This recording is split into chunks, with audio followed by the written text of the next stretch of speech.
I know how the title sounds. Yeah, I thought the same thing when I read the text. But that night didn't start with a message.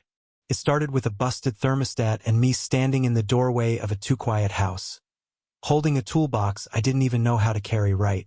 "It's the third time it's shorted this month," she said, not looking at me, her voice carrying that same casual elegance that always made me straighten my spine.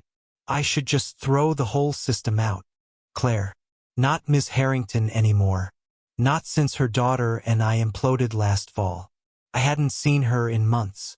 Maybe 5. But the second I stepped inside, it was like something in me snapped taut again. The air felt charged. Not romantic. Don't get it twisted. Just like I was somewhere I wasn't supposed to be, but didn't want to leave. She wore a soft gray sweater that hung off one shoulder like it forgot how to be practical. Her hair was up in this loose, half-done twist, a pencil shoved through it like she'd been in the middle of something before I knocked. She looked at me once. Not long, not meaningfully. Just enough to make me feel like I'd said something out loud. I hadn't. "Thermostat's back here," she said, already walking down the hallway. The thing about Claire was, she never really waited for anyone. Not even when I was dating her daughter. She wasn't rude, just efficient, controlled. Her whole life seemed like it moved without room for interruptions, which made it worse when she glanced back, just for a second, to check if I was following. The hallway light was dim, flickering slightly. The house had that late autumn stillness to it, half cozy, half lonely. You know the type. Books stacked on the radiator. A mug left on the counter with dried tea at the bottom. Piano keys covered but slightly askew. "I can take a look?" I said, kneeling beside the thermostat, trying to remember what my brother had told me on the phone. He's the actual HVAC guy. I was just the stand-in. She leaned against the wall across from me, arms folded, expression unreadable. "So," she said after a beat, "how's school?" I didn't look up. "Dropped out." She blinked once. "Really?" "Yeah." A pause. Then, "Good for you." I laughed under my breath. "You're the first person who's said that." "I'm not most people." No smile. Just fact. Delivered plain. I could feel her watching me, and not in a weird way. More like she was trying to figure out what kind of man I'd turned into since the last time we'd spoken. And honestly, I didn't have an answer. The thermostat clicked back to life. I pretended like I'd meant for that to happen. Claire stepped forward, reaching to test it. Her fingers brushed mine, barely, but they were cold and lingered longer than necessary. "Thanks," she said quietly. Then, as I stood up, brushing dust off my jeans, she added, "You always show up when I least expect you." It was such a simple thing to say, but it stayed with me the entire drive home. That night, I kept replaying her voice in my head, like I missed something, or maybe wanted something. It wasn't like I planned to see her again. But a week later, she called. The sink was leaking. I almost didn't pick up. Almost.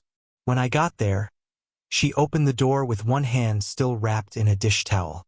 Her other hand was smeared with something, maybe turmeric, like she'd been cooking and got interrupted.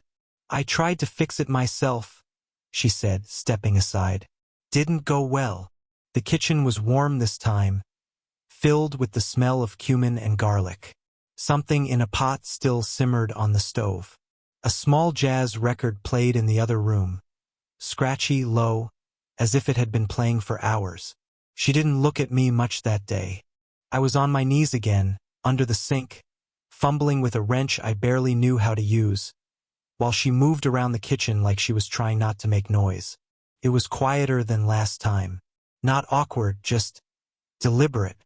She poured 2 glasses of water and set one silently on the tile beside me. I glanced up, nodded. Her sleeves were rolled, and I noticed how tired her hands looked. Not old, just overused. Slight tremble in the fingers when she picked something up. Faint scar on her wrist I'd never noticed before. "You okay?" I asked, too fast, too casual. She didn't answer at first. Then, Do you ever have days where everything just presses in? I paused. The wrench stopped turning. Yeah, I said. Lately, more than not.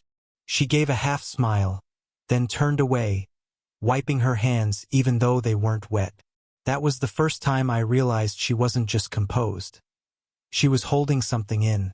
I watched her from the floor for a second too long. The way she stood still in the middle of her kitchen, like she wasn't sure what to do with herself. Her hair had fallen from its clip, and she pushed it behind her ear absently, again and again. I used to like Sundays, she murmured. Now they just feel long. That hit, not because of the words, but the way she said it, like she hadn't meant to. She caught me looking. What? She asked, almost playfully, but her voice was too soft for it to land fully. Nothing, I said, shaking my head, focusing on the pipe again. You just never seem tired. I guess I forget you're allowed to be. That made her go quiet. She leaned against the counter, arms folded, eyes distant. Later, after the leak stopped and I wiped my hands on a paper towel, she walked me to the door. It wasn't necessary, but she did. I stood there for a second. She didn't open the door yet. She looked at me like she wanted to say something, but didn't, and that silence felt louder than words.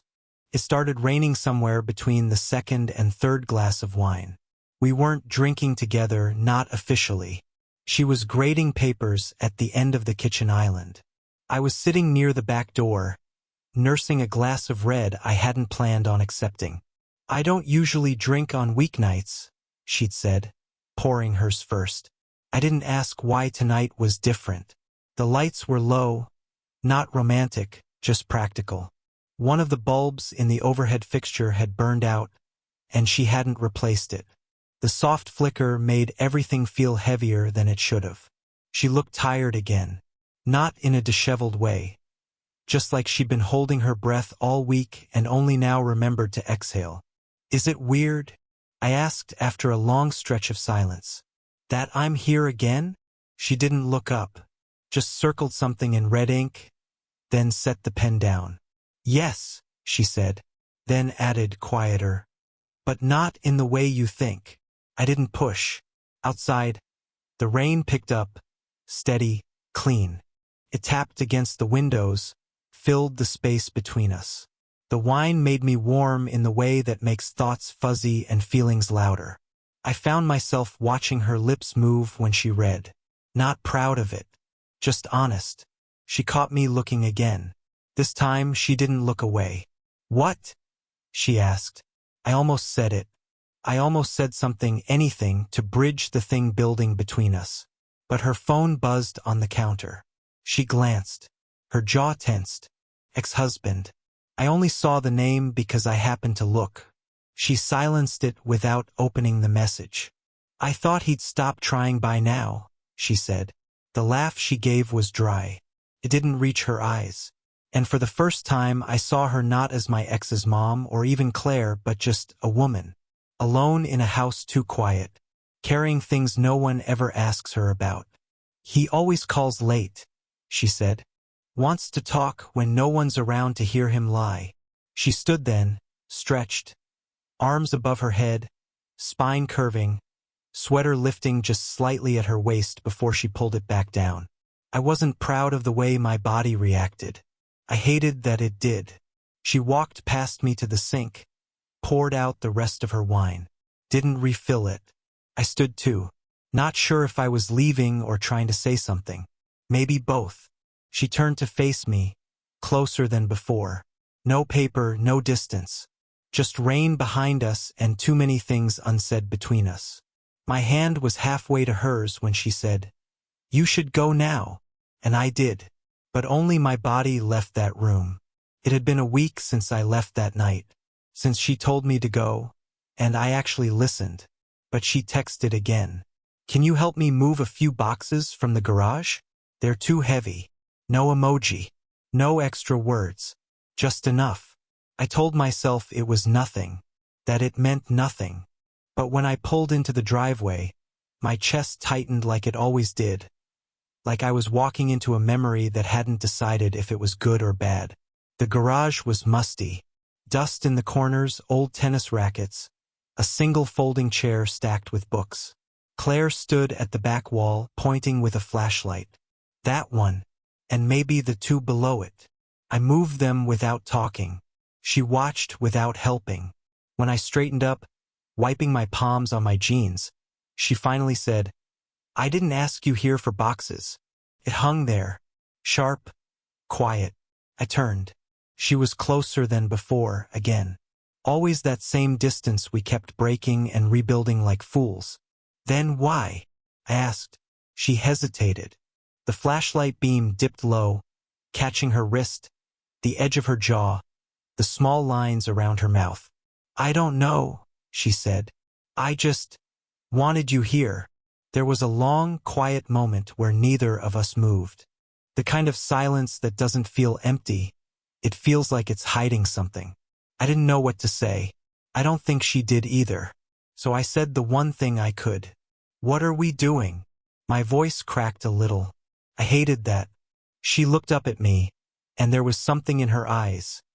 Not surprise, not even sadness. Just this tired, honest confusion that cut straight through me. "I'm not supposed to miss you," she whispered, and I think she meant it more than anything she'd ever said. I nodded, swallowing hard. "And I'm not supposed to want to stay." Neither of us moved. We didn't touch, but it felt closer than touching, like we were on the edge of something we couldn't undo. The garage was dim, dust hanging in the flashlight beam. Somewhere outside, a car passed, slow and unaware. "I don't know how to stop thinking about you," I said, barely louder than a breath. I didn't mean to say it, but it was already out. Claire blinked slowly, like she felt it hit, but didn't flinch. She didn't say anything, just looked at me, like she was already mourning something we never even had. It was supposed to be quick. Drop off a book she'd left in my truck. She'd let me borrow it when I admitted I hadn't read much since high school. She hadn't responded to my last text. 3 days of silence. I figured that was the answer. Quiet always says more than words ever do. But when I knocked, she opened the door right away.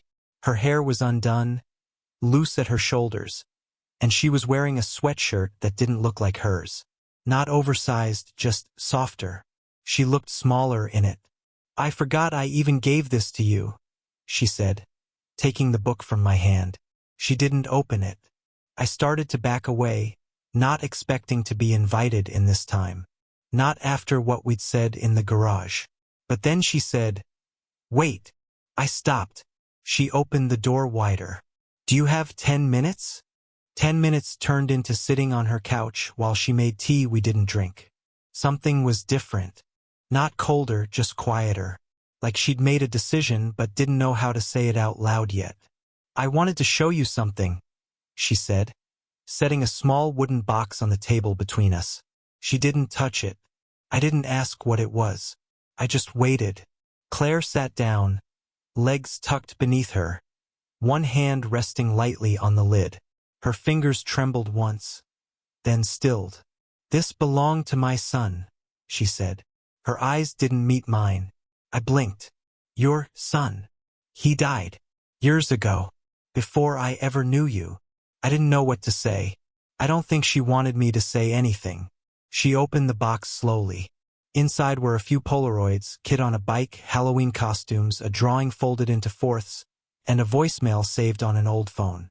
"I don't show this to people," she said. "I never have." I nodded, barely breathing.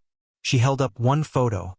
A boy, maybe 7 or 8, freckles, half-smile, standing next to a crooked science fair project. "You remind me of him," she said. "Not the way you look, just the way you try. How you look at the world like it hasn't failed you yet." My chest ached.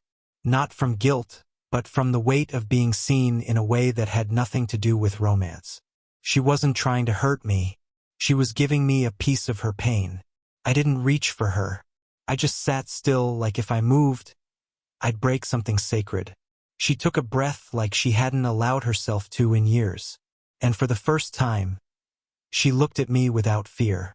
The next time I came over, it wasn't about fixing anything. She didn't ask. I didn't offer.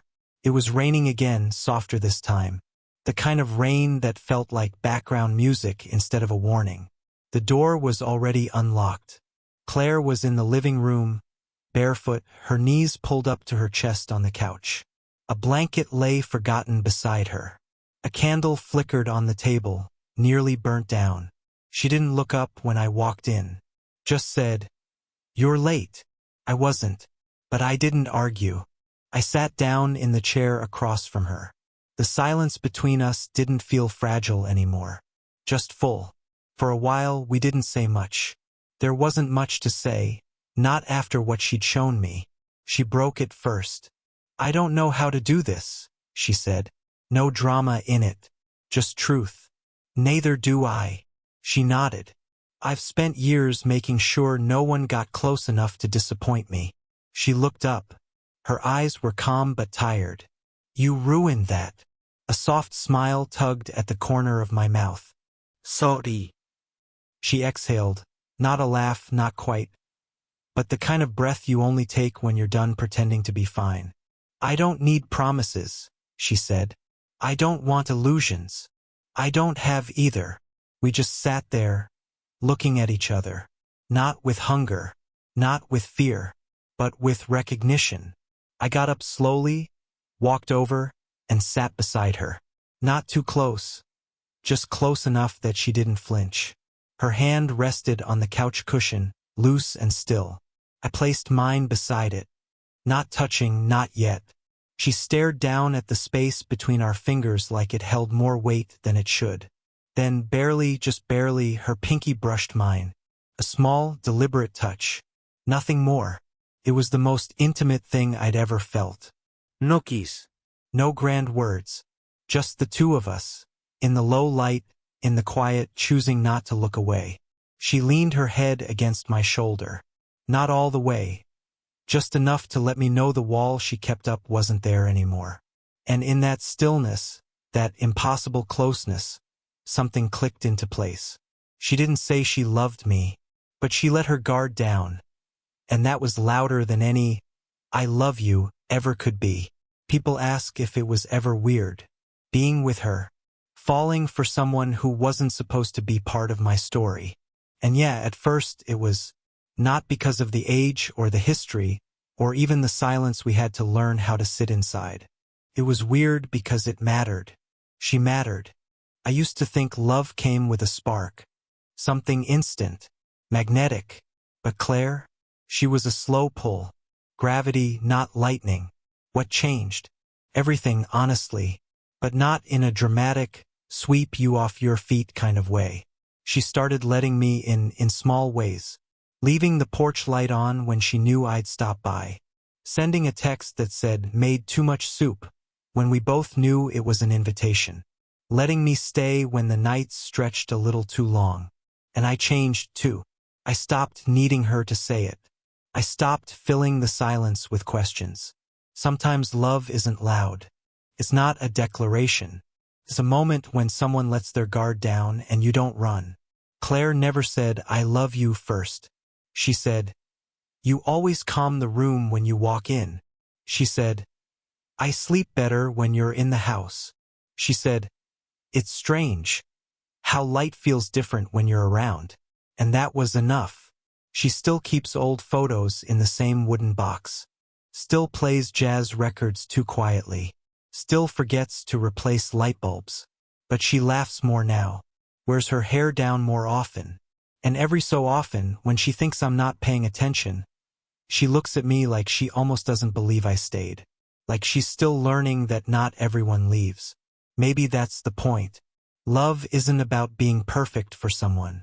It's about showing up, quietly, consistently, when the world tells you to walk away. I don't know if this story makes sense to anyone else. It's messy. It wasn't supposed to happen. But it did. And no, it didn't ruin my past. It just rewrote what I thought my future had to look like. If you're still listening, maybe you've had a version of this. Someone unexpected. Someone quiet. Someone you weren't sure you were allowed to love. Or maybe you are that someone, waiting for someone else to stop pretending it's nothing. Either way, thanks for hearing mine. Let me know if you've ever felt something like this. I won't judge. Promise.